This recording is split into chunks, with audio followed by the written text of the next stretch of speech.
New official video of the Switch 2 from Nintendo themselves, a ton of new games coming to the system, and more confirmation that the power is plenty powerful enough. It's a great day for the Switch 2, big gains. So good morning Mario and good morning Switch fans, hope you're all doing fantastic out there. Happy Martin Luther King Day. Let's dive straight into the awesome stuff. You thought Metaphor, ReFantazio, and Metal Gear Solid Delta and Halo Master Chief Collection coming to the system were cool? Wait till you hear about the games we have to discuss today. First off, though, I want to show you this new footage from Nintendo. This is pretty cool. It's a small clip, but we're getting to see something more officially from Nintendo outside of the trailer. And I think maybe they're going to do little bits like this as we go. This comes from the Nintendo website, and you can see the Joy-Con being removed with their eject button. Now, this might seem like unglamorous footage to you, but there's a few things we can take away from this. One, confirmation of what this button is for that we wondered about for so long. And two, it looks like the magnets are pretty darn strong. Look at the way that they have to pop that off. It doesn't just sort of like flop off, it really kind of gets like yanked off, and I think that's actually very good. One of my biggest complaints about handheld mode is that the Joy-Con attached to the Switch 1 feel flimsy. The system as a whole does not feel super sturdy, super solid, super premium, and I know that's what they're going for with the Switch 2. Some have complained about the bezels on the Switch 2, but part of the reason the bezel is the size that it is around the screen is because the Joy-Con connectors are slotting into the system in a pretty substantial way.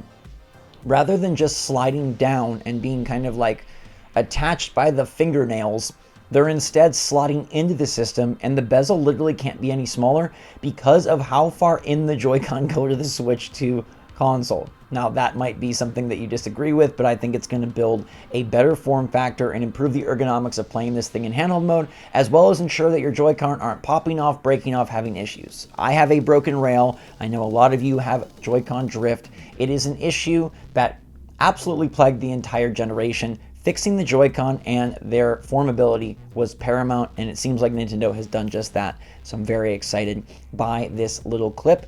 I'm also just insanely excited by this statement from PH Brazil, a notable leaker, a reliable leaker who has correctly predicted much of the timeline for the Switch 2, and he's coming in with what I feel is a very clutch statement, and one that hopefully gives you a little bit of ease. Everybody's worried about the power of the Switch 2. Is it going to be enough? Mario Kart 9 looks just like Mario Kart 8, even though it doesn't. But PH Brazil, in his latest podcast, talks about Ubisoft, EA, Bandai Namco, Capcom, Sega, and Microsoft, saying that every third party is considering supporting it with their most ambitious AAA titles. Now, wham bam, thank you ma'am for that. Again, Ubisoft, Electronic Arts, Bandai Namco, Capcom, Sega, Microsoft. How powerful is the Switch 2 really? Powerful enough that basically every third party is considering supporting it with its most ambitious AAA titles. That means no longer is the era where we get the ports from last generation, the ports from a decade ago, the collections of the greatest hits. That's fun, that's fancy, and it did help build like this insane library for Switch where we had so many great games from yesteryear. But the Switch 2 is targeting something different, which is the most ambitious AAA titles from every third party. I'm telling you, that is going to be the nail in the coffin for the other consoles when it comes to the Switch's dominance. It's not just Mario, it's not just Zelda, it's not just Mario Kart, it's not just the Joy-Con and the hybrid nature, it's that they can play everything now. That's very important, and PH Brazil acknowledges this by saying this is very different from what has happened in the past when some of these companies would support Nintendo platforms with conversions of older games or maybe recent but not so ambitious ones. Yeah, like we got Immortals Phoenix Rising from Ubisoft on the Switch. That was a new game and a cool game, but it wasn't their most ambitious. We weren't getting Far Cry. We weren't getting the new Assassin's Creed. That is the line in the sand difference between Switch 1 and Switch 2. And no matter what you want to argue about the node size and about the specs of the Switch 2 and the issues with what GPU they selected and the memory and yada yada clock speeds, it don't matter.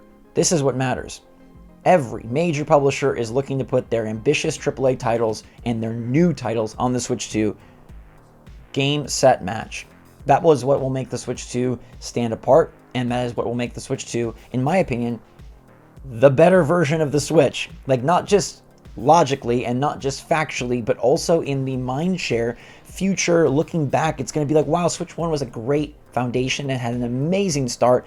It jolted Nintendo here, and then the Switch 2 carried forward. And Matt Piscatella, an industry analyst who does a lot with NPD and the numbers side of the video game industry, he says that he's not worried about the price, that Nintendo early adopters are pretty price adverse. Basically, the price won't really matter, is what he says. Early adopters of new Nintendo hardware aren't very price sensitive, so as long as the launch price isn't some egregious amount, it'll sell. And of course, prices can be lowered over time, but we'll see. I think the Switch is going to be 400 or 450, and either way, it's going to sell. And honestly, sales are just as important in many ways as power and graphics. You got to have a huge player base out there to attract other third parties and to attract games to get on this system. And we know Nintendo established that with the Switch 1. What they didn't establish was a power threshold that was needed for these more ambitious games, and now the Switch 2 will sell regardless of price. They're planning to flood the store shelves with systems to avoid scalpers and keep the supply strong.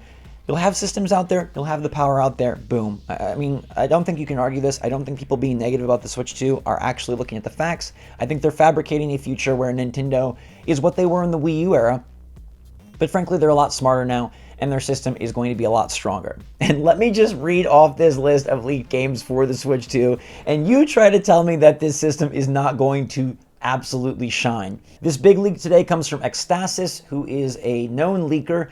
They have had some misses in their past, I will let you know. They did call out a Elden Ring multiplayer co-op game, which we got at the Game Awards, but they have made some misses, so like this can't be taken with 100% accuracy. But based on how things are going, based on what we're hearing from PH Brazil, based on the games Nate Drake has leaked out, including Metaphor, Metal Gear Solid Delta, Halo Master Chief Collection, Assassin's Creed Shadows, and more, it's not surprising. This leak says Halo the Master Chief Collection, Microsoft Flight Simulator 2024, both those came from Nate the Hate initially, but then he absolutely builds upon this list with Diablo 4, Fallout 4, Starfield, Elden Ring, Tekken 8, and a Call of Duty game. Now, he doesn't know which game it is. He thinks that it's either Black Ops 6 or the 2025 Call of Duty, and I guess, frankly, they could do both, right? They could put out Black Ops 6 near launch to sort of say, hey, the Switch 2 can do Call of Duty, and then they can day and date launch the 2025 Call of Duty once that game does release. Now, some of these other titles like Diablo 4, he says this is scheduled for 2025, and that is a much bigger get than Diablo 3.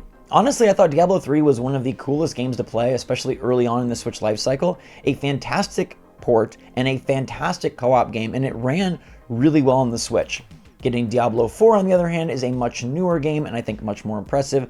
And yes, it is, quote, an older game, but it's okay in the first few months of this console to pepper in some of these titles that have already released to build out the library and really expand the genre selection for new adopters. Fallout 4 is one that we've wanted for a long time. And yes, Fallout 4 is an old game, and maybe you feel like this goes against what I was just saying about like we don't want these classic collections.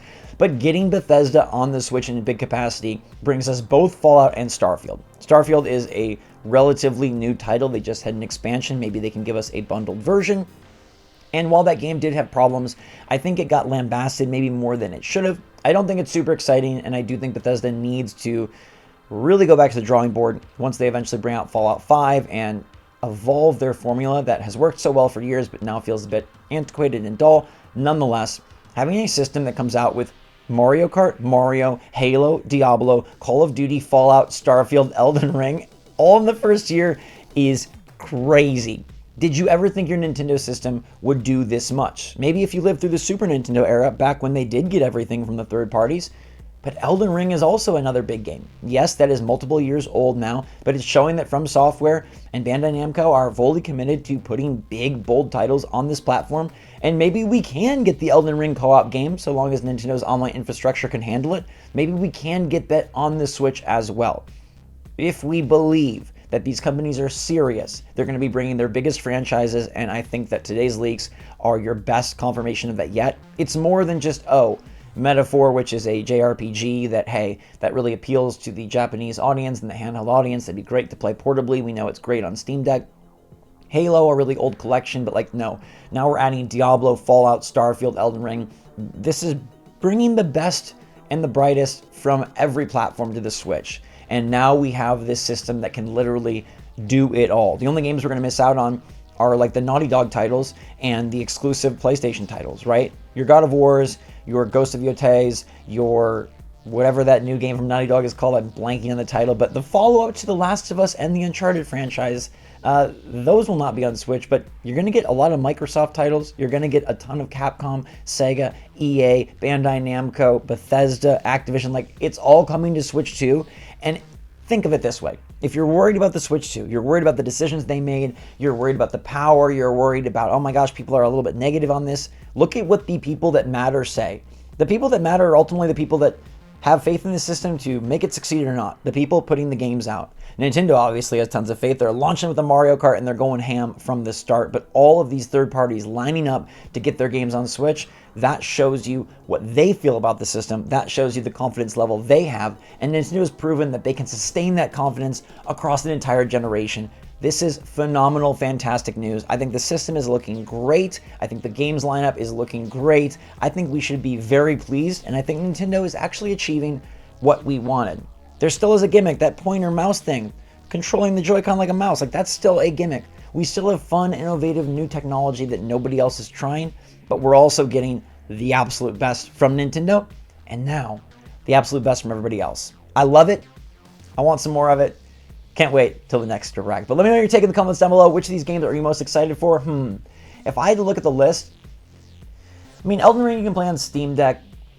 I mean, a lot of these games, obviously, you can already play. But if I had to pick from this list, I think Starfield on Switch is pretty ballsy. Starfield on Switch is pretty darn crazy. I also think Diablo 4 is going to be one that I will personally really like to play. Call of Duty, we've known about it for a while with Activision and Microsoft's deal with Call of Duty coming to Nintendo platforms, but that's still going to be like a substantial, notable moment. 2025 Call of Duty across all platforms, Switch included, that's going to be big. This is all going to be big, so it's very good news. Thank you so much for watching. Stay safe, stay healthy, stay happy, stay positive out there. And until next time, everybody, SwitchForce out.